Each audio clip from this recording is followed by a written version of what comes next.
Saya pekerjaan Anda ini barokah. Kemudian yang terakhir saya beri ijazah tentang Al-Fatihah ya, karena ini surat yang populer. Kalau saya ijazahi Quran 30 juz pasti sampean nggak hafal. Atau ijazah surat Baqarah. Kalau mau Baqarah mau. Ijazahi surat Baqarah mau 2 juz setengah. Mau Mas Asep? Ya Fatihah aja yang gampang ya. Nah, ya kulhu Fatihah ini paket ringan ini. Tapi pahalanya apa? Besar. Ini beda ya, artinya selama ini mungkin Anda baca tapi monoton ya. Tapi ini saya bacakan teks aslinya tentang istilahnya itu mazaya itu kelebihannya Fatihah. Saya baca Arabnya dulu, nanti ini terakhir ijazah. Tadi kan saran-saran umum tentang sosial. Ya, pokoknya jadikan kebaikan itu punya nilai sosial yang baik lah. Jadi nanti orang yang nggak amanah nggak laku.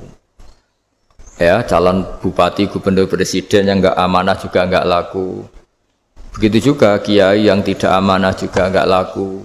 Suami yang nggak amanah juga nggak laku. Istri yang nggak amanah juga. Sehingga kebaikan ini jadi nilai sosial yang dalam tanda kutip sudah keniscayaan ya. Yang diinginkan Allah itu seperti itu. Bukan kebaikan yang dipaksakan karena kekuatan negara. Maksudnya kalau bisa kebaikan itu tidak usah dipaksakan. Memang sudah satu kebutuhan. Tak cerita-cerita di negara maju itu. Bahkan apapun jatuh itu nggak ada yang ngambil apa itu. Makanya gambarannya Mekah Medina kan gitu kan. Barang jatuh nggak ada yang berani apa ngambil itu, saking sudah jadi sistem. Sehingga banyak negara di Eropa itu yang sampai nggak punya tentara, nggak punya polisi karena kebaikan sudah. Nah kita kan masih capek, polisinya aja capek apalagi masyarakatnya, karena ya kebaikan itu belum jadi nilai bersama. Nah, kita selain ditopang negara, ada polisi, ada tentara, itu kita usahakan kebaikan itu jadi nilai bersama. Tadi wa'tamiru bainakum bima'ruf. Dan kita punya reputasi yang bagus dalam bab ini. Saya masih ingat kecil saya itu yang jilbaban hanya keluarga kiai. Sekarang rata-rata masyarakat itu jilbaban. Dulu yang sekolah SMP, SMA itu jilbaban kadang dulu malah dilarang ya, harus sama seperti itu seragamnya. Sekarang sudah boleh. Dan nyaman. Lama-lama yang dapat simpatik ya yang pakai pakaian model tertutup seperti itu. Lama-lama gampangane cara wong golek mantu ya golek yang seperti itu daripada yang blodor. Lama-lama jadi nilai bersama. Ya ingin saya seperti itulah. Di terminal juga sama.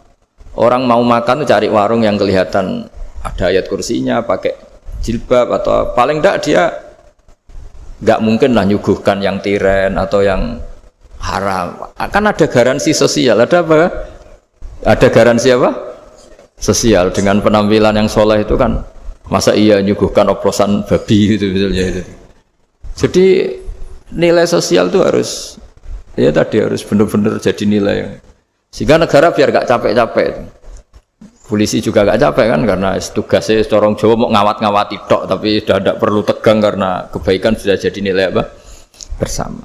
Ingat-ingat ya ayatnya tadi, wa'tamiru bainakum bima'ruf. Jadi kebaikan itu harus jadi nilai bersama. Iktimar itu menjadi urusan bersama. Makanya kalau kita rapat besar disebut apa? Muktamar. Muktamar itu urusan bersama.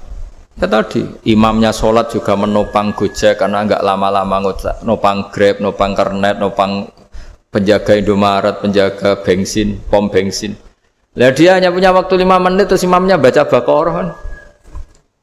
Iya imamnya mursyid, mungkin dia tambah lama tambah dapat aplaus dari muhibbinnya, tapi makmumnya dia tambah lama tambah dapat penghormatan dari pecintanya, tapi kitanya wah khusyuk wali kan, dia dapat status naik lah. Kita yang sudah tidak ikut jadi wali diganggu pekerjaannya. Kalau ada imam seperti itu sampai mufaroqah saja, niat ya Allah sampai sini saja saya makmum orang itu, silakan orang itu punya urusan sendiri dengan jenengan, ya sudah, atau salib saja Nah, itu boleh. Kalau dalam fikih namanya apa? Mufaroqah. Mufaroqah itu niat. Tapi kamu jangan langsung selonong mufaroqah, niat dulu. Pamit sama Allah bahwa sekarang mau mufaroqah. Tapi ya jadi sholat yang aneh kan, imamnya masih rukuk, kamu terus sujud, terus apa-apa selesai ya. Mungkin dalam pandangan itu orang lain ini maksudnya makmum gimana ini kok begini. Tapi sudahlah Allah Maha tahu. Insya Allah dimaklumi. Ya saya baca tentang Fatihah ya, karena sampean pasti sering baca Fatihah. Supaya apa sekaligus jadi jimat lah gitu. Jadi kalau kamu sering di jalan-jalan yang mungkin sepi atau mungkin kan tidak semua teman Grab itu nasibnya bagus yang di Semarang Jogja. Mungkin yang di Kalimantan di Papua kan ada yang 10 kilo gak ketemu rumah, ya kan? Ya lihat di TV itu kan kasihan kan. Sudah 10 kilo gak ketemu rumah, penumpangnya kewekar preman tuh kan. Ini makan orang enggak kan gitu. Kan ujiannya dua. Kalau penumpangnya cantik itu ya kecoba syahwat, kalau preman takut. Jadi orang itu selalu ujian itu. Sing sedengan itu kan jarang orang itu. Jadi kalau penumpangnya perempuan cantik ujiannya itu syahwat, kalau preman ujiannya ketakutan. Kalau orang yang lemah bawa uang ujiannya kamu ingin garong. Jadi hidup itu memang semuanya ujian. Liyabluwakum ayyukum ahsanu amala. Makanya saya sering ditanya oleh teman-teman, Gus, nah ujiannya kenal wong wedok elek piye sama, kenal wong ayu ujiane syahwat, kenal wong elek ujiane ngenyek, itu sama-sama dosa. Syahwat ya dosa, ngenyek juga dosa. Elek keriting untune metu ya dosa ngomong gitu. Kadang-kadang orang berpikir enak kancanan wong elek gak dosa. Kata siapa kancanan wong elek itu ya dosa karena bawaannya ngenyek. Ngenyek itu menyepelekan itu. Makanya saya itu ya nggak mau berteman sampean. Nanti kan bawaannya ngenyek atau seneng ya tidak tahu. Ya sudah ada takdir saja kalau ketemu ya tak ulang ngaji gitu. Tapi ini ngaji terakhir, setelah ini ngaji biasa aja, tidak usah resmi gini. Ngaji kok resmi aneh. Pokoknya nanti suatu saat kalau pandemi sudah berlalu saya akan ngaji Rebone. Ini ngaji. Ini ngaji yang kurang bagus karena ngatur kiai kurang berkah ini. Nanti tapi ya lumayan lah masih mau ngaji. Ngaji kok tanggal ini jam ini. Sekarang suatu saat kamu tak panggil, Mas Wahyu datang ke sini jam ini, tidak mesti bisa. Mungkin pas ada acara apa, maaf ke sini pas ngecek pas apa. Gitu. Jadi ya sudah tapi tak maafkan, enggak apa-apa. Takdir ya. Tak bacakan supaya sampean tahu keramatnya bismillah. Nah, sebelum saya bacakan bismillah Fatihah, tak beritahu tentang ilmu tafsirnya karena ini penting sekali. Fatihah itu dawuhnya Allah, tentu itu dawuhnya Allah. Saya ulang lagi, itu kalam Allah. Tapi yang sudah diberikan kesampaian ke kita semua. Sehingga seakan-akan itu menjadi dawuhnya kita ke Allah.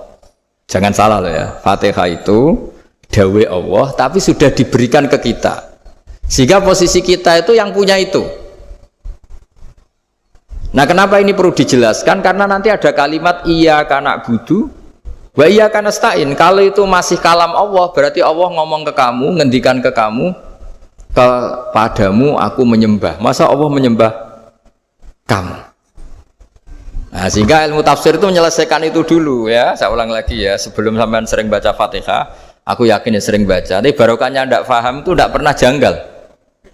Enggak paham itu ya penting supaya tidak iskal, tidak janggal.